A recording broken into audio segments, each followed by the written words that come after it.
ফেনী এক আসনের সাবেক সাংসদ আলাউদ্দিন নাসিম। ফেনীর যে কোনো রাজনৈতিক ব্যানার ফেস্টুনে তাকে পরিচয় করিয়ে দেওয়া হতো ফেনীর অভিভাবক হিসেবে।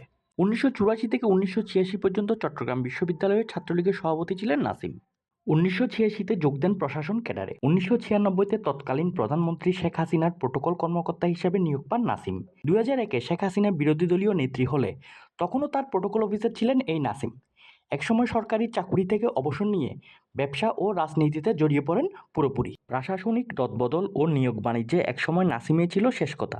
বিদ্যুৎ কেন্দ্র ও আবাসন ব্যবসা হতে অবৈধভাবে আয় করেছেন হাজার হাজার কোটি টাকা।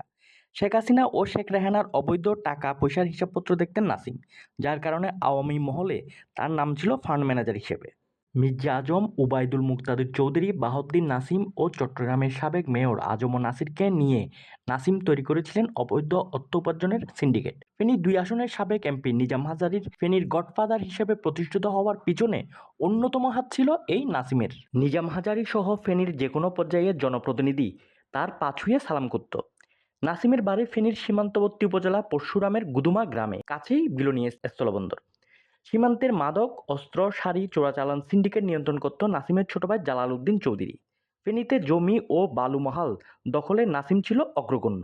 দ্বাদশ জাতীয় সংসদ নির্বাচনে নাসিম ও তার স্ত্রীর সম্পত্তির পরিমাণ দেখানো হয়েছিল ১০৮ কোটি টাকা। যদিও হাজার কোটি টাকার মালিক নাসিম তার অবৈধ অর্থের বেশিরভাগে পাচার করেছেন কানাডায়। বর্তমানে কানাডায় স্থায়ীভাবে বসবাস করছে তার মেয়ে। শেখ পরিবারের ফান্ড ম্যানেজার আলাউদ্দিন নাসিমকে গ্রেপ্তার করা গেলে জানা যাবে অনেক দুর্নীতির তথ্য।